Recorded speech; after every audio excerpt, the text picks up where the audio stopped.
Hello and welcome to our presentation regarding the topic of alcoholism for the Family Nurse Practitioner Advanced Pathophysiology class. This presentation will be delivered by Cassidy Rolls, Delta Cruz, and Candace Corbett. Thanks and enjoy.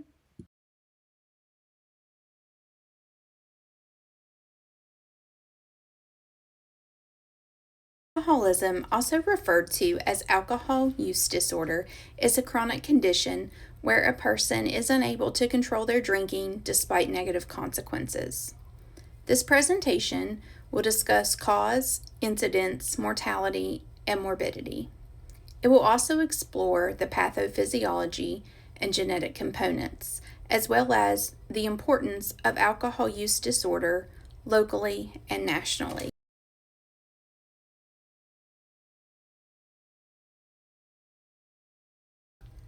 Research shows drinking at an early age can predispose a person to alcoholism.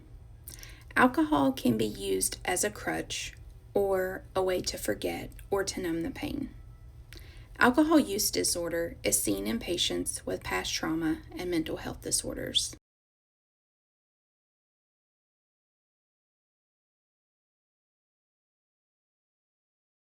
Alcohol use disorder is the third leading cause of preventable deaths in the U.S.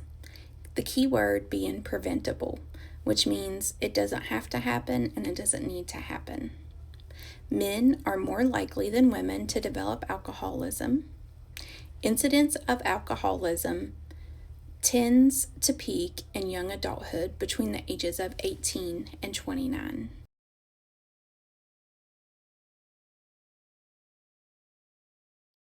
Please take careful consideration when deciding to consume alcohol.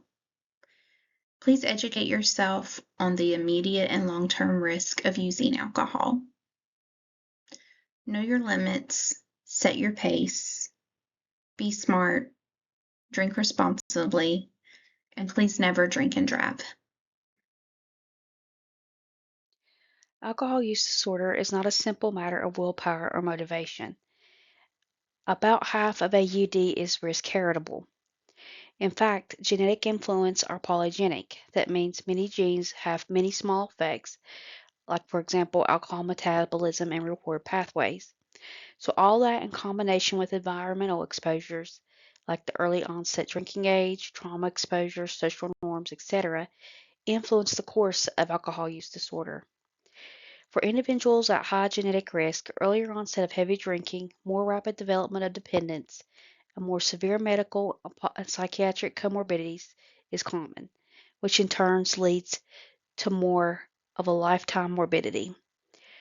The morbidity burden of alcohol at the national level is demonstrated by the large number of emergency department visits associated with health conditions. According to the NIAAA, alcohol-related ED visits increased by 47% between 2006 and 2014, and as of 2020, alcohol was a factor in at least 7.1% of ED visits and nearly 1 in 6 drug overdose deaths. The conditions leading to these visits include both acute intoxication and injury and chronic alcohol-associated liver disease, pancreatitis, cardiomyopathy, and alcohol withdrawal syndrome. Health problems. In our Appalachian and rural West Virginia community, alcohol-related morbidity also interacts with diseases of despair. The Appalachian Regional Commission's 2023 Diseases of Despair report shows that mortality from alcohol, liver disease, cirrhosis is 14% higher in non-metro Appalachian counties versus metro counties, and overall diseases of despair mortality, such as overdose, suicide, liver disease, and cirrhosis, is much higher in the U.S. overall.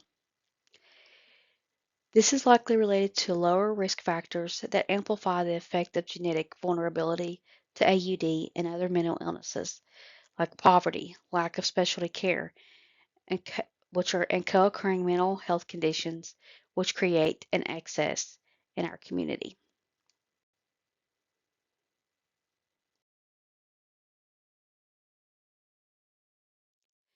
Mortality data further provides information about alcoholism as a preventable cause of premature death. In a CDC report earlier this year, it was found that deaths from excessive alcohol use rose by nearly one-third from 2016 to 2017 to 2020 to 2021. Alcohol has become one of the leading preventable causes of death in the U.S., following tobacco use and poor diet with physical inactivity. Two-thirds of these deaths result from chronic conditions.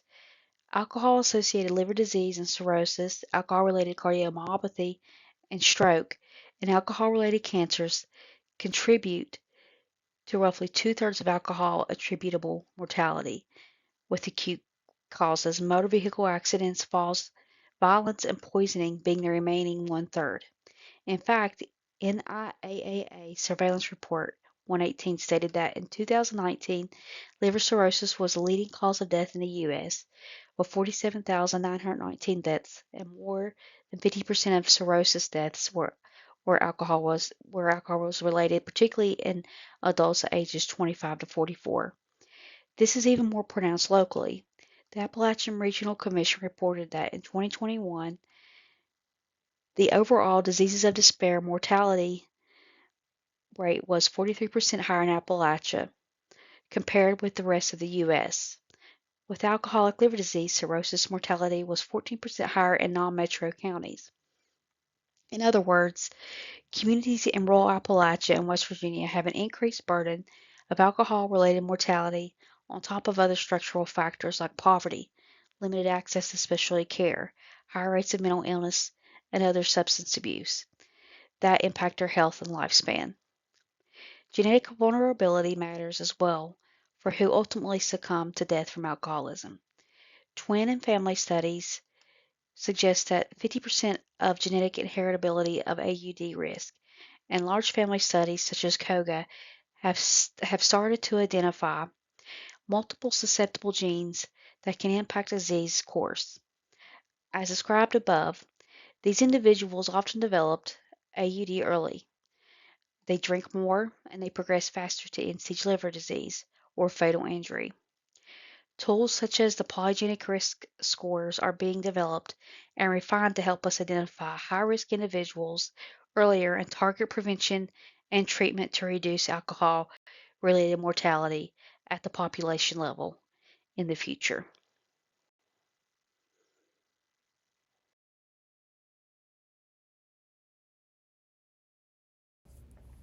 Hey, my name is Cassidy. I'm going to be discussing the pathophysiology of alcoholism. So, whenever someone drinks alcohol, pretty much what's going to happen is the alcohol is going to calm the brain by boosting slow down signals, which we can call GABA, which is a neurotransmitter. It's just going to block that brain signals to kind of wake up, which is our glutamate, just another neurotransmitter.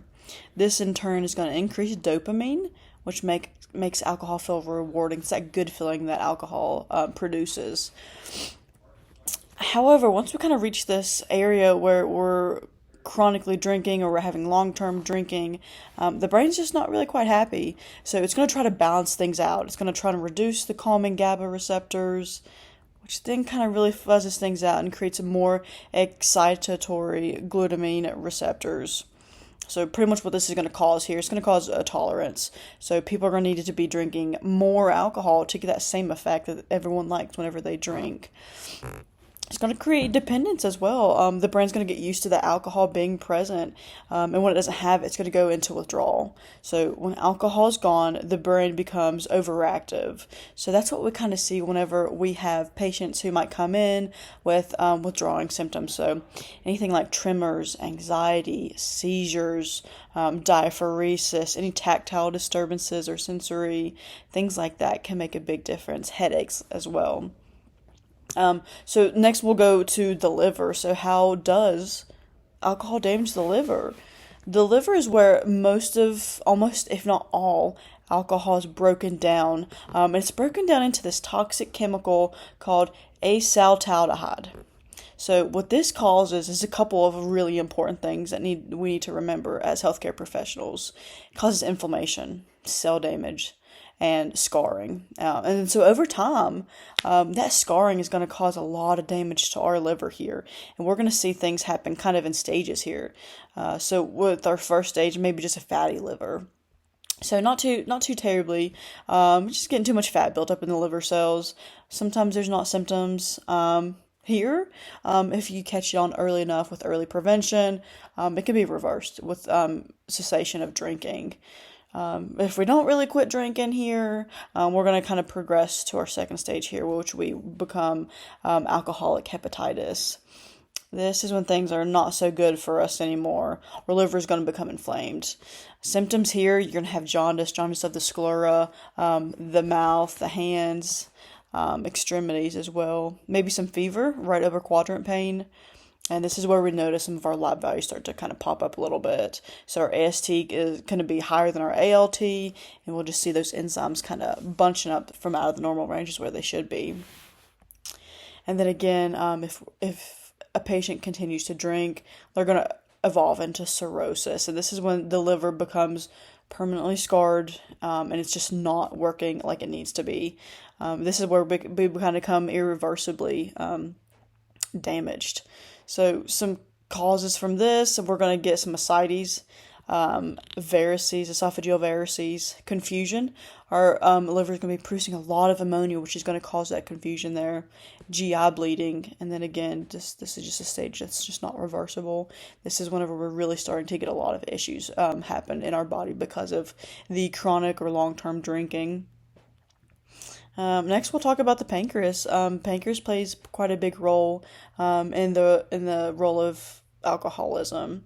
So, alcohol can cause acute pancreatitis. This is really just a kind of fancy word, what I like to say, whenever our pancreatic enzymes they're just becoming activated and they just are digesting the pancreas in kind of simpler terms here. Again, with chronic long-term drinking, we're going to start to see, rather from that acute, evolving to that chronic pancreatitis where there's a long-term inflammation. So leading to that scarring, diabetes, malabsorption of things. Might be having some upper abdominal pain, nausea, and vomiting. Some pretty severe things that we might be seeing happen in here. And then next we look at how it plays a role with our heart and our blood vessels. Long-term alcohol use can lead to cardiomyopathy. The heart muscle just becomes weak, and it's stretched, and it leads to heart failure. It can cause arrhythmias. Alcohol can trigger atrial fibrillation, an abnormal heart rhythm there, and as well as high blood pressure. Another big impact that alcoholism has on our body is something that's really important, is our blood, bone marrow, and immune effects. So what alcohol is going to do, especially chronically, it's going to suppress our bone marrow. So we're going to have a decreased production of red blood cells because that's where they're produced as in the bone marrow. So here we're going to see results of anemia, low platelets, so easily to be bleeding, to create bruises, low white blood cell count, so we're more prone to getting infections on top of both of the anemia and low platelets already.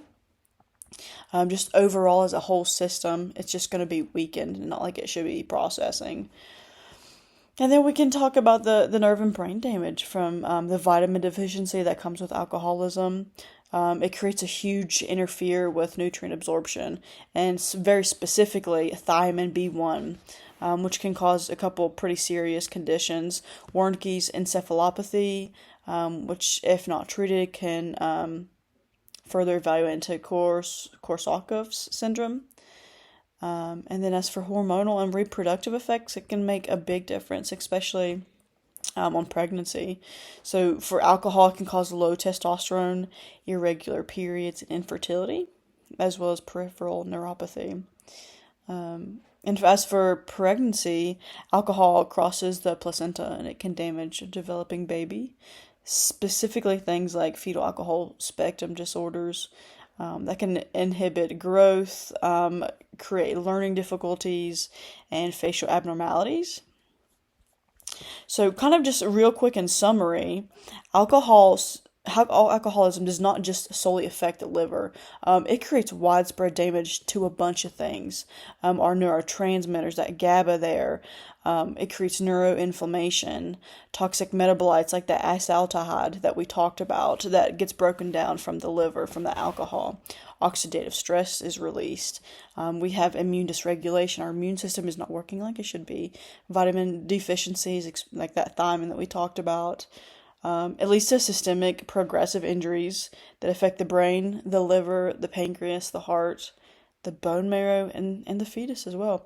It makes a significant impact on the body. So early prevention here, and then early intervention is really key for alcoholism in patients. Alrighty, so for my second slide in this presentation, I'm going to be explaining the reason why alcoholism is so important to understand at both the local and national level. I really, really want to emphasize the importance of being able to just remember and understand, recognizing that alcohol does not just affect one person. This is going to affect communities, it's going to affect families, and definitely play a role in affecting the healthcare systems as well. So at the local level, alcoholism affects community safety, mental health, and overall health outcomes. So whenever we're talking about crime and safety, what exactly do we mean? Well, with alcoholism, we're looking at more cases of driving under the influence, so DUIs, potential wrecks, traumas, injuries, and then alcohol-related assaults, sexual assaults, domestic battery, things like that. And then we're also looking here at the mental health. There's definitely a relationship between alcoholism and increased rates of depression, anxiety, domestic violence, and even child neglect. Then as for the community health, we're going to be looking at increased ER visits, hospitalizations, of course, injuries, again, coming back to that, the DUIs there. And then, of course, the chronic diseases such as liver and heart problems that come along with that. Then once we start kind of expanding out here and we're starting to look more at the national level rather than just kind of a little bit more local, nationally, alcoholism creates widespread and long-term consequences. So specifically here, we're looking at generational impact and then the health impact at a national level. For the generational impact, we're looking at higher risk of alcohol problems in families. Delta kind of touched a little bit earlier on that, like the genetic risk of alcoholism that's inherited. She did a great job on that. But also for the fetal alcohol spectrum disorders, and then just truthfully the long-term trauma that comes along with that, that mental trauma that comes along, PTSD. And then the next thing that we can talk about too is the health impact at the national level. It creates a large health burden. Alcohol is a leading preventable cause of liver disease, certain cancers like esophageal cancer, breast cancer, neck cancer, those things, and of course mental health disorders. So overall, alcoholism is more than an individual issue. This is something that affects communities, families, and the nation as a whole. By being able to understand and its widening reach and the impact that it creates nationally and locally, helps us recognize the importance of prevention and early intervention and being able to support those that are affected. By addressing alcoholism at both the local and the national level, we can improve public safety, community health, and overall quality of life, which will make a big difference for our patients. For more information, you can check out the citation that I'm adding here from the CDC.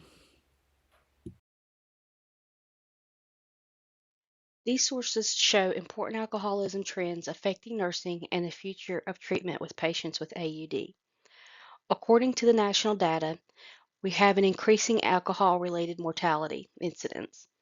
Regional data also depicts persistent health disparities in our local region. Genetic research shows a promising future for individualized treatment with patients with AUD. Emergency department data showing an increasing burden of alcohol-related illness and injury.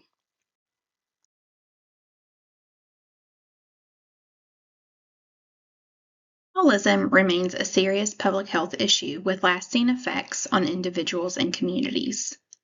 Rising rates and ongoing barriers to treatment highlight the need for greater awareness, early intervention, and accessible support. Moving forward, a combined effort from families, healthcare providers, and communities is essential to prevent alcoholism and promote long-term recovery.